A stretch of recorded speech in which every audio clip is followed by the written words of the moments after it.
Live from the Pines, episode 92. Tonight we welcome special guest, head coach, athletic director, Mount Vernon High School, Travis McClain. What's going on, Coach? Oh, not much. Just enjoying a Wednesday night of a bye week, trying to slow down a little bit, enjoy a little bit more time with the kids and whatnot. I understand that. Thank you for coming back on the show. Good to have you back. Good to have you back at 5-2, though. That's right, 5-2, and more importantly, 3-0 in district. So it's the perfect time to come back on. Yeah, you always want to get them when they're happy. Absolutely. What is going on in Mount Vernon, Texas? New guy on the block, new face in town, trying to revive a program and get the community back in, get the fans back in, get the kids back bought into what winning feels like. Absolutely, and we've had quite a bit of success doing that. I think a lot of the outside world, everybody outside of Franklin County, really didn't know what to expect. And you base a lot of your preseason expectations, assumptions off of the past year of what they've seen. And when we got here and we really started to build our staff and finalize what we were going to look like from a coaching standpoint, we quickly realized that we had potential to really be a better football team than what people may think. And what's been awesome is that we talked pretty shortly after I got hired here, but even since our first conversation, the consistency and the buy-in from the kids has stayed there. At the high school level, we're just north of 100 kids playing football.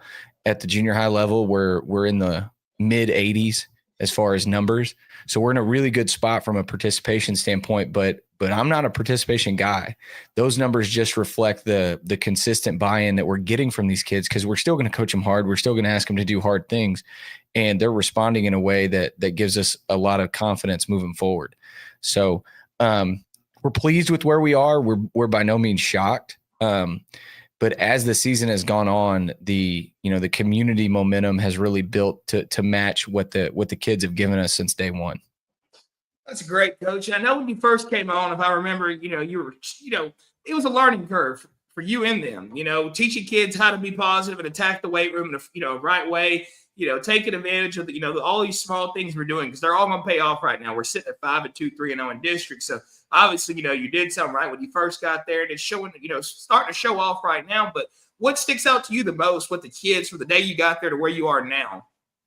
Well, I think the biggest thing is we've stayed pretty healthy, and Lady Luck has her hand into each and every football season, and a lot of this group that was on varsity last year, they were riddled with some pretty tough injuries last year, and right, wrong, or indifferent, left, right, whatever led to those situations occurring, these kids attacked the weight room and they attacked the workouts in a way that we felt like prepared their bodies for the inevitable attrition that's going to hit when you get into the season.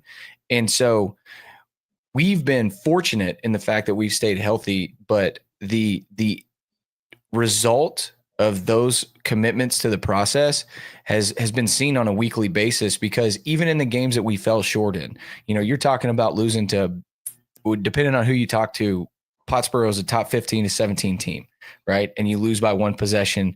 You had it fourth down inside the 20, with a chance to tie the game or potentially win it, depending on what we did after scoring a touchdown. Then the next week you go and play Atlanta, who has just beat Jefferson, who has an opportunity to win their district, is another top 15 team in 3A that's got some phenomenal athletes on their roster. And again, you're in a situation with, a 7-point deficit. You've got the ball in their red zone with an opportunity to go score, and we come up short a little bit on a fourth down and end up losing by 5. So you're you're 12 points away from being 7-0 right now. And so from that standpoint, we've had our successes, but we've had a little bit of adversity that's given us opportunities to coach the kids through, instead of dogpiling on and making them feel like this is this is what was meant to happen. You guys can't do this, do that. No, showing them the opportunities for that different outcome in those games. I think of being able to have both the successes of the wins and those opportunities against good football teams to say that, you were in it. We were down in those games and we responded and we made plays when we needed to, and we were this close to coming out in a situation where we would be 7-0. So a lot of positives have come through, the first now 7.5 weeks of the season. Well, that's great. And that's what you want to see. You want to see things like that. You want to build off the losses. And we talked about this yesterday. I've talked about it in the last few shows with a couple coaches. Those L's, they hurt, but they show you a lot. They expose a lot, and they show you a lot that you wouldn't see because, you go to win and win and win, and, you're not worried about what's going on, We're just trying to get ready for the next week. And, those L's, you got to reflect on them and go back and look and say, hey, we got to get better at this. We got to get better at this. 100%. And you're looking at two football teams that legitimately they have the inside track to win both of their respective districts. And so we're sitting in a situation where, guys, if we look up at the end of this thing and our two losses are by one possession to district champions, we're in a pretty good spot. And in a first year with guys learning a new offense and a new defense and a new coaching staff and new personalities, for us to be in this situation to where we can go close those games, we have the potential and the opportunity to go close those games out. I think it opened a lot of our kids' eyes to where we can be. We're obviously not there yet because we came up short, but this is where we can be. And you guys need to work that way. You have an obligation now. When the realization came that, we can be a pretty good football team. Well, now you have an obligation to work in a way that is reflective of that realization every day. Coach McClain, are you real senior, junior heavy, or you got some young guys out there playing? We have, from a number standpoint, we're pretty senior heavy. For a 3A school to have 26 seniors is that's pretty heavy. We run just north of 40 kids on varsity, and 26 of them are seniors. And, but you're talking about 5 or 6 kids that didn't play football last year, or maybe for the last 2 years, that have come back out and have found ways to contribute and be a part of the team. And, the good thing that's happened is everybody that's on our varsity has played in multiple games and seen opportunities to grow and develop and contribute. But we've also, the younger half of that roster has played a lot of snaps as well. And like I said, we've got a freshman team, we've got a JV team, and those guys are playing games almost every week. We're out there searching the boards, trying to find them, making sure that each team's getting a game, because we just want them to play so they can continue to develop. So, we're pretty senior heavy, but I feel like we have a really good mix as far as the age of our team. That's great. So, I was looking at something, Mount Vernon, right in the middle of 30. You got Sulphur Springs on one side, Mount Pleasant on one side. It's a lot of football in that area. How does it go about, your 3A program, Sulphur Springs is what, 4A? Mm-hmm. And then Mount Pleasant is 5A. 5A, Division 2, right? Mm-hmm. So with you being the smaller school, but in the middle, what's the middle schools like? We're in one middle school town. How's it looking? Yeah, so we have a really cool campus where Don Meredith Stadium sits in the middle of campus, and on the west side near Highway 37 is the elementary, and then on the back side, the junior high and high school they're separate buildings, but they're connected by a pavilion walkway, and so everything is centrally located. Our DB's coach every morning takes a pause from junior high practice to walk his 5-year-old daughter to preschool. And doesn't miss a beat, right? Grabs her hand, walks her across the parking lot, gets her to class, comes right back, jumps back into the drill, and we have another defensive coach that serves as a dean of students at the junior high campus. So he's got administrator things that come up once in a while, and he may need to jump over there, but we're all centrally located to where that's feasible, right? It's not, hey, I've got to stay for this meeting, so I'm going to miss 2 hours, right? And that's what's great for us. It for my family, it really feeds into that small town feel that we really enjoy. But everybody's right there, right around the Don, and we love that. That's great. And it makes it easy on everybody. like we talked about earlier before we got on the show, the environment, the expectation, everything's changing in Mount Vernon. Winning brings that. When you start winning and you start showcasing that, we're really bought into these kids. These kids are bought into what we're doing, and they see good football. They want to get involved. How has your crowd changed? How has the fan base changed since you got there compared to what you've seen in the past? Because you haven't seen much. You've been other places, but you're doing something right there. Well, I will say that we opened the season on the road at New Diana, and I would say with a pretty high level of confidence that when kickoff happened, that crowd was about 50-50. Now New Diana Stadium, they're 3AD2. It's not, we're not talking about, Tyler Rose or anything, but the core group of Mount Vernon, they support the kids really well. They travel for football. And that has shown back in, 2021, 22, when they were making deep playoff runs with Coach Briles and then Coach Willard. We've seen the community support, and it's just continued to grow. And the thing that's been really cool to see is that these little different trends and nuances within the crowd have started to form. We had a parent that made her own homemade cowbell, and it's made out of like freaking 1/4-inch thick steel, and it's loud. And my wife bought one, and other people have bought them. And so now we got these massive cowbells that, ring throughout the bleachers. Need some pictures of those. We can absolutely. And then the other side of it, our running back, Dawson Witherspoon, is an absolute stud. He's averaging over 200 yards a game. He's got 22 rushing touchdowns through 7 games. I mean, he's having a phenomenal senior year, but his last name's Witherspoon. And so now we've got this growing population in the stands that they've got these big purple spoons that they wave every time he makes a big run or gets a first down or a touchdown. And so little things like that, you get the fat heads of the senior boys up there in the stands, and the student section's getting, bigger and louder every week. So that momentum has been building, and it's a good time for it to really be building, because when we come off this bye week, they've educated me pretty quickly about the rivalry that is the Winsboro game, and we're going to need them in that game. Yeah. And that's huge, man. Like, we were in overtime against Beaumont Westbrook 2 weeks ago. And, the end of the fourth quarter going into overtime, it was just electric. Like, our fans got into it. We bought some of those boom boom sticks off Amazon to pass out. We didn't have the best, luck with those. We got to do something better. But I'm glad you said the cowbells, because those kids need those fans. And, people might not realize it, but if you go to a college game, NFL game, anything big stage, 6A, 5A football games, the fans are the noise. And when you don't have the noise there with you, and the other team has the noise with them, it's a good chance they're going to play up. 100%. It sticks out.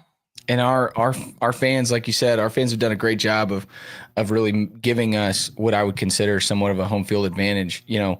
Our only home loss this year was against Pottsboro, and that was a 41-34 game that was back and forth. I think there were 6 or 7 lead changes.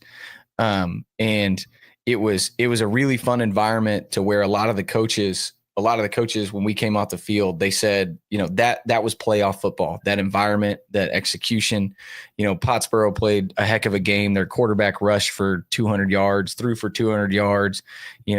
It looked like he had 40 carries. I don't know. He was a gladiator out there. He played a great football game.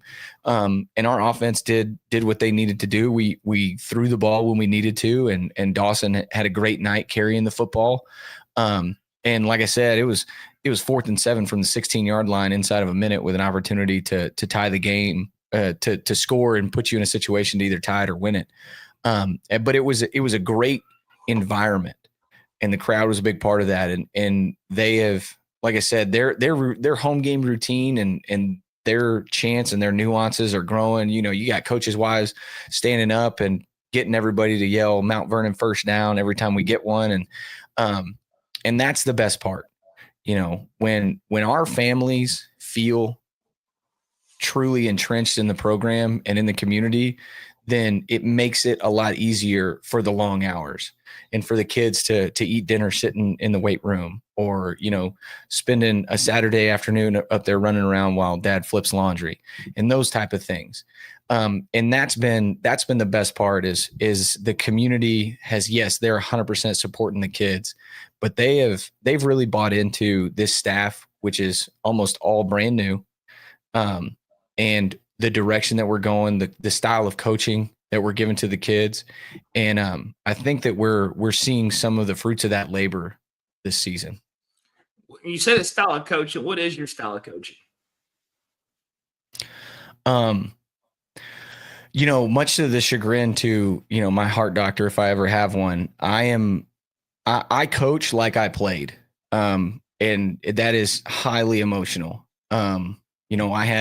He didn't say where he was from, but I had somebody tell me, or not tell me, somebody make the comment via Facebook, social media, that, I should have been thrown out of the last game. For whatever, he didn't even give a reason, but he felt like whatever I did, my behavior, I should have been thrown out. But I'm going to coach the way that I want our kids to play. And that is with emotion, with energy, and at the same time, control and focus. I'm never going to dog cuss a kid. I'm never going to just wear a kid down on the sideline when they make a mistake. And I'm not going to completely undress an official when they make a mistake. Now, what I am going to do is I'm going to stand up for our kids, and I'm going to let them know what I think, but I'm going to do it in a way that I deem respectful. I'm never going to trash their name. Like I said, I'm not going to dog cuss them, but you're going to hear what I have to say, and I'm going to fight tooth and nail for our kids. And I think that that's all within the realm of the game.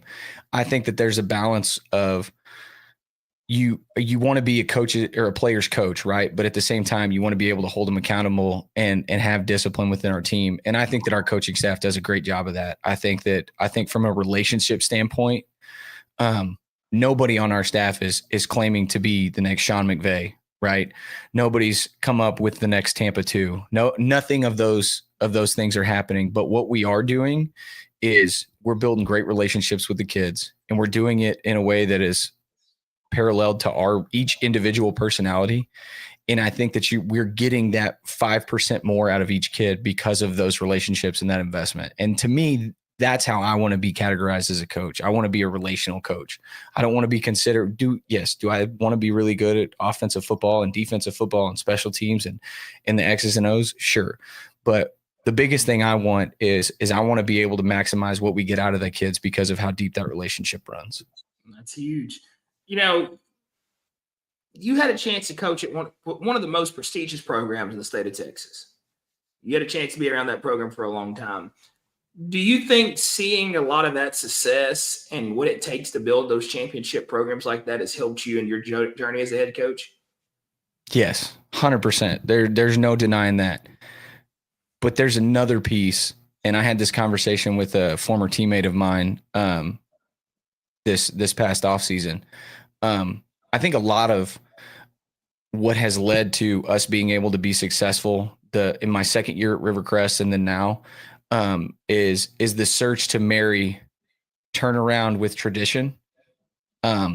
And the turnaround being the experiences I had in college playing for Coach Briles. And, I think I firmly believe that turnarounds make great coaches. When a roster is in the valley and they stay together and they begin the ascension to the peak, I think those are the guys that become really good football coaches, because what they're doing it for is the experiences somebody else gave them. They want to pass that on, and they know what it takes, and they know what that connection is. And being able to experience that aspect as a player, and some of the relationships I had with coaches in Waco, paired with the 8 seasons I was in Salina and the established foundational tradition and the expectation and how high the standard was. It didn't matter who the running back was or who the star player was. The standard is the standard. Being able to experience both of those worlds and then using what I would consider my personality and coaching to find that marriage of them, that's that's what I think has put us in a situation of success. Our defensive coordinator is a guy I worked with for 6 years at Salina. One of our secondary coaches is a young guy that I coached at Salina my first 2 years there. So we have that, but we also have our quarterbacks coach played for Coach Briles. We have coaches on staff that, our offense coordinator, O-line coach coached at Brenham and has coached in state championships, but it then has been at Giddings and seen what it takes to take a program that used to be good, but is kind of lost its way and get them back on track.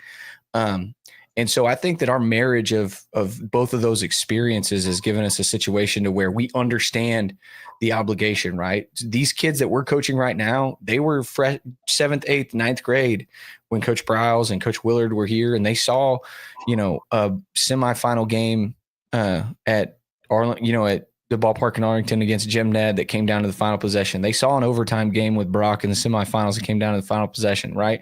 They saw this success that the program has had, and they know what that feeling's like, and they can trust us because we've been places that have had it sustained or has had a turnaround. And I think both of the sides of that story really allow us to create the environment that we have here. Do you think that, some of the things you've experienced have made, you personally and the guys that you bought with you, coach harder? Because like a lot of coaches don't really put in the full time and effort.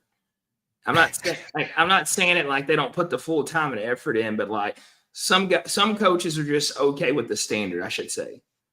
They're okay with just the standard. They're not trying to, do something to take the leap to do more. I guess I could say, like you said, you were at Salina. You knew what the standard was. Like it wasn't, okay, we made a playoff game. No, we're trying to go win it all. 100%. He played for Art Briles. He expected the most out of you. No matter, what your size are or how you're built, you're here for a reason. I'm going to expect 110% out of you.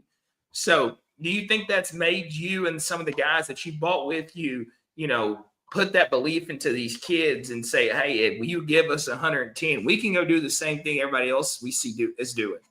100%. And what was great about it, and it was something, this was a direct correlation to Salina, but our off-season program and our track program I didn't invent them and Bill Elliott didn't invent them, but, I don't know if G.A. Moore invented them, but they've been doing it in Salina for a long time.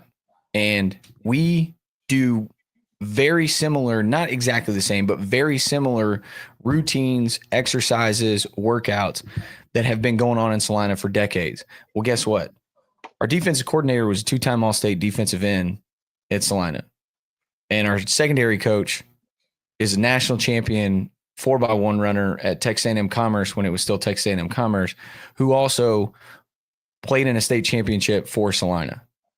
They went through this track program. They went through this off-season program, if not to a higher temperature or more rigorous level. And that's what Salina, one of the things I took from Salina was the ability to, I was the odd man out. 3/4 of the staff when I got hired graduated from there. And they were able to say, the standard is the standard because I did it.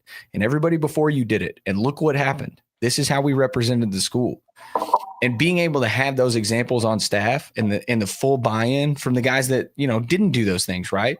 But they trust the process and there's a direct correlation of us being able to say, hey, if we do this, that's the result, right? They're buying to that and their unquestioned loyalty to the things that we put in place. That's what's made us successful. It's not because we have the greatest weight room program or the greatest track program or the greatest summer workouts. It's because every coach on staff is rowing in the same direction. And when we all row in the same direction, the kids are going to pick up a paddle and they're going to follow suit. And there's not this bickering and undermining and undercutting. Why don't we do this? Why don't we do that? Because that's what becomes the cancer of the team and of the locker room and of the coach's office. We don't have any of that.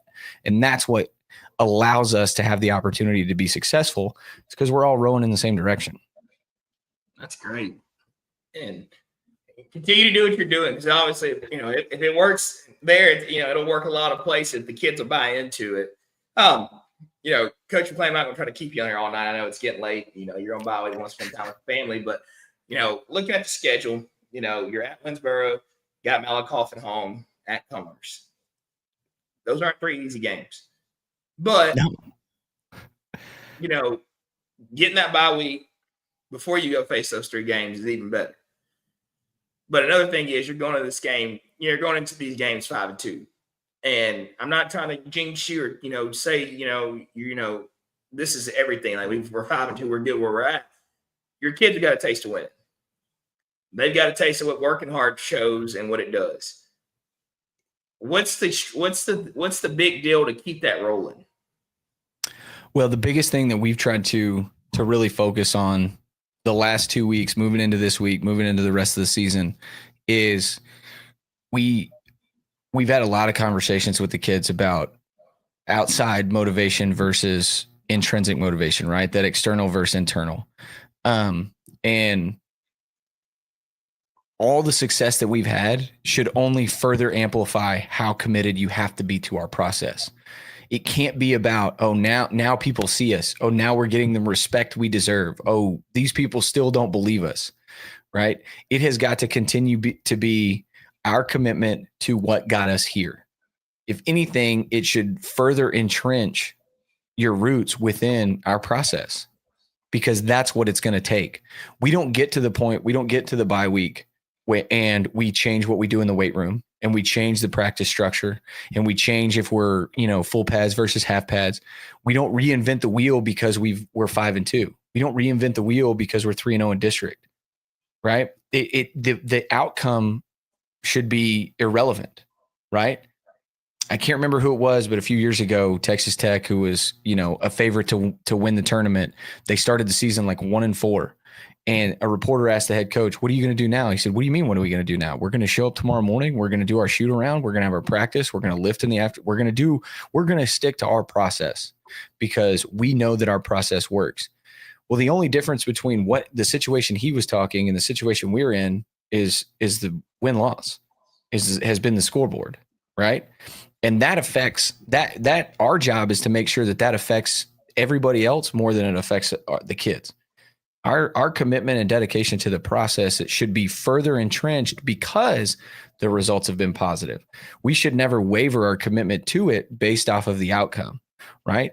If we come out of this bye week and we go 3-0 and we finish 8-2 and we win district, praise God. What a start. What a great first year, right? We're going into playoffs, praise God. If we come out of this bye week and things don't bounce our way and we finish the regular season 5-5, praise God. Something has to come out of each and every step of that, right? And it's got to be whatever comes out of it has got to further entrench you into the process and the trust and the commitment to the direction that we've been rowing this boat. Don't bail ship now. Continue to do what we do because that's what got us here. Continue to do what we do because the people put in charge that you've entrusted so much with have, turned the sails in this direction, and we're going to be just fine.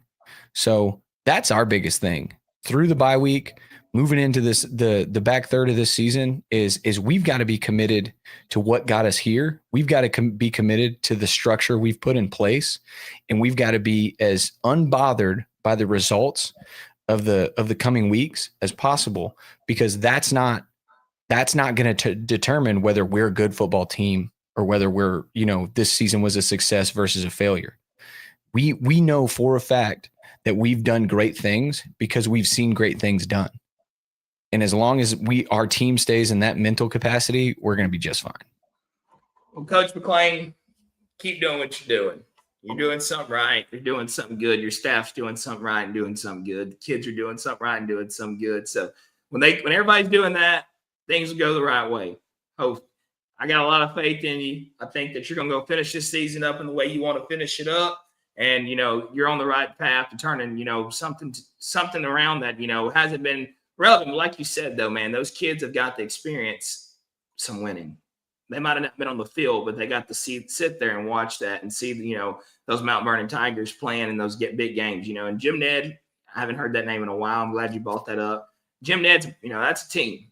Mm-hmm. And, if you continue to do what you're doing and the kids can continue to buy in, you might be playing Jim Ned again in a few months. And I got a lot of faith in you guys. Keep my eyes out on you. I think you're doing something special and something great. I enjoy all your content you put out on social media. Keep it up. You know, the Friday night's video you talked about earlier, I got to go watch it. I know that's pretty cool. Make sure to go find it after we get off of here. But, you know, wish y'all nothing but the best. Wish nothing but the best to the Tigers. And thank you for coming on Live from the Pines. I appreciate you. Absolutely. Thanks for having me on again. Hopefully I didn't wear you out and talk your ear off too much, but I really do appreciate it. We got to do it again, man. Keep doing what you're doing. I got to have you back on soon. Before we go, I want to give a big shout out to our guys at Zilker Belch. Use discount code PINES936 for all online orders. Coach McClain, they got your colors. Go get you a belt. Absolutely. Use a discount code. Go get you a belt. I actually had to get a new one today. So go ahead and go get you one.